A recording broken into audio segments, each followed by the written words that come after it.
Chapter 23. Caught by the Fuzz. They whirred through the town, Granny driving, Ben clinging on behind her, both in wetsuits and diving masks, with Granny's handbag wrapped in miles of cling film sitting in the basket at the front. Granny spotted Raj closing up his newsagent's shop. "Hello, Raj, dear. Don't forget to save me some Murray mints for Monday," she shouted. Raj looked at the two of them, open-mouthed in shock. "I don't know what's got into him. He's normally so chatty."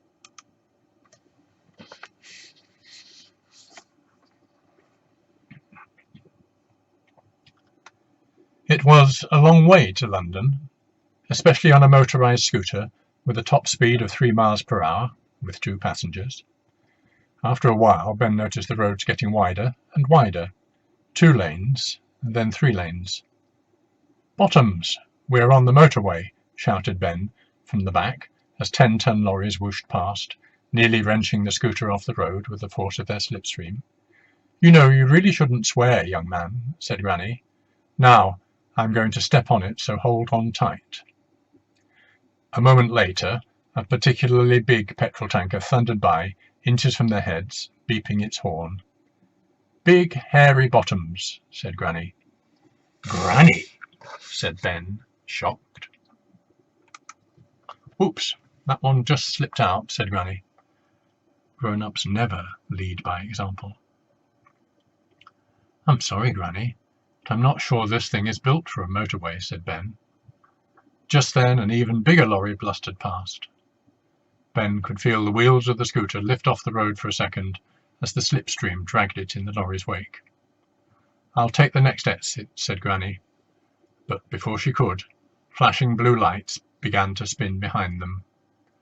"Oh no, it's the Fuzz. Let's see if I can outrun them." She slammed her foot on the accelerator, and the scooter leapt from 3 miles per hour to 3.5 miles per hour. The police car drove alongside them, and the officer inside gestured angrily for them to pull over. "Granny, you'd better pull over," said Ben. "We're done for." "Let me handle this, my boy." Granny stopped the mobility scooter on the hard shoulder as the police car parked in front of them, blocking any chance of escape. "Is this your vehicle, madam?" said the police officer. He was fat and had a small moustache, which made his fat face look even fatter. He also had a smug expression on his face that suggested telling people off was his favourite thing in the world, or maybe second favourite after donuts. His name tag said that he was called P.C. Fudge. "Is there a problem, officer?" said Granny, innocently, her diving mask a little steamed up from all the excitement. "Yes, there is a problem. The use of motorised mobility scooters on motorways is strictly prohibited," said the police officer in a patronising tone. "Other modes of transport not permitted on a motorway are skateboard, canoe, roller skates, donkey, shopping trolley, unicycle, sledge, rickshaw, canal, magic carpet, comedy ostrich." "Well, thank you so much for pointing that out, officer. We'll remember for next time. Now, if you'll excuse us, we are running a little late. Goodbye," said Granny cheerily as she restarted the mobility scooter. "Have you been drinking, madam? I had some cabbage soup before I came out." "Alcohol, I mean," he sighed. "I had a brandy liqueur chocolate on Tuesday night. Does that count?" Ben couldn't help but chuckle. P.C. Fudge's eyes narrowed. "Then would you care to explain to me why you are dressed in scuba diving gear with your handbag wrapped in cling film?" This was going to take some explaining. Because, Granny was stumbling over her words. They were done for. "Because we are from the Cling Film Appreciation Society," said Ben with authority. "I've never heard of that," said P.C. Fudge dismissively. "We are very new," said Ben. "Just 2 members so far," added Granny, continuing the lie. "And we like to keep the society low-key, so we have our meetings underwater, hence the wetsuits."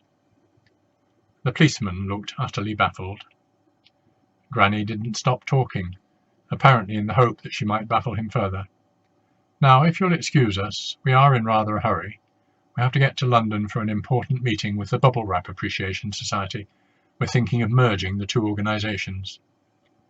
PC Fudge was all but lost for words. How many members have they got? Just one, said Granny. But if we join forces, we can save money on tea bags and photocopying and paper clips and the like. Goodbye. Granny put her foot down on the accelerator, and the mobility scooter lurched off.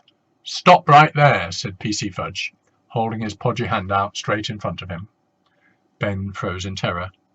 He wasn't even 12 yet, and he was going to spend the rest of his life in jail. PC Fudge leaned over, put his face next to Granny's. I'll give you a lift.